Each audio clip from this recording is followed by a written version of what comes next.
Bonjour à tous, aujourd'hui on se retrouve pour vous partager mon avis à propos de la série The Mandalorian. Une série diffusée sur Disney+.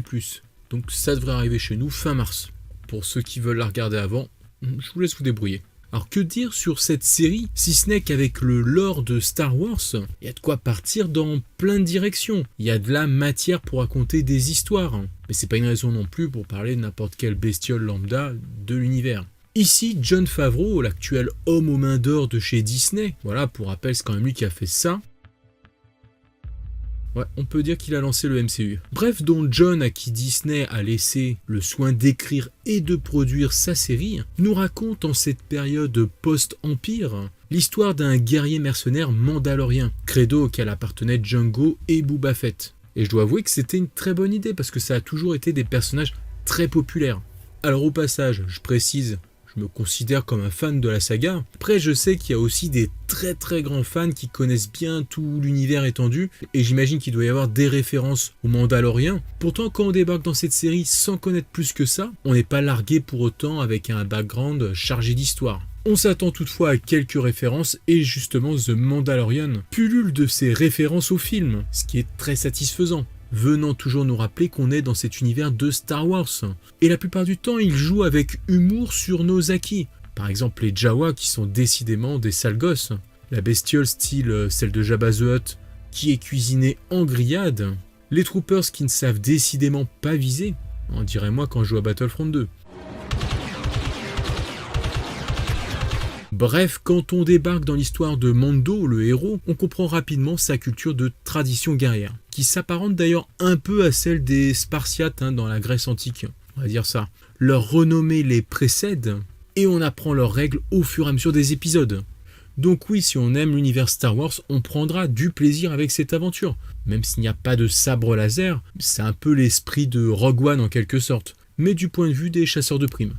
Côté esthétique entre les vaisseaux, les droïdes, les armes et le bestiaire en tout genre, on ne sera pas dépaysé avec quand même une touche de nouveauté. Disney n'a clairement pas lésiné sur les moyens pour qu'entre guillemets une simple série reste visuellement à la hauteur de l'univers qu'elle représente. Bon, en même temps, c'est un peu la série qui est censée lancer leur plateforme de streaming, donc c'était utile.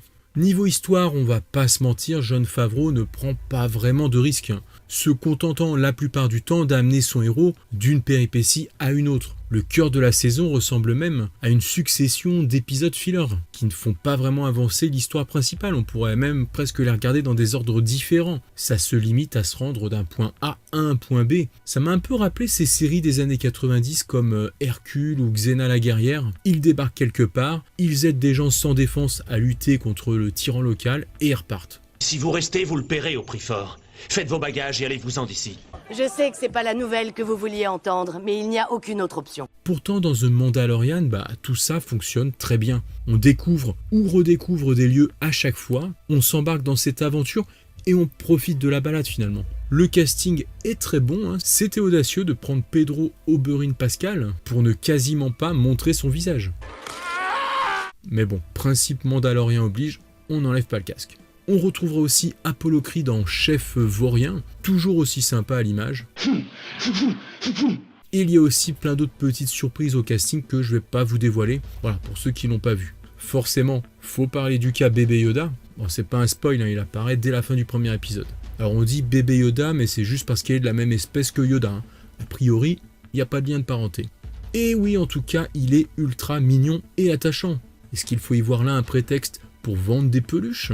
De toute façon, on s'en fiche, après tout, l'univers de Star Wars s'est construit à grands coups de merchandising depuis le début. En tout cas, sa présence reste parfaitement justifiée dans le récit, et elle est même indispensable, jouant une sorte de MacGuffin de service, l'objet d'une quête ou convoité, que le héros devra trimballer et protéger, tout en apprenant à en comprendre les mystères. Bref, une série popcorn à grignoter entre fans de la franchise, et puis pourquoi pas les non-fans aussi, le tout créé par un fan qui avait envie de se faire plaisir, sans se prendre la tête. De toute façon, il y a d'autres séries pour ça. Du coup, la deuxième saison est annoncée pour la fin d'année. Maintenant, comme on dit, chacun son avis.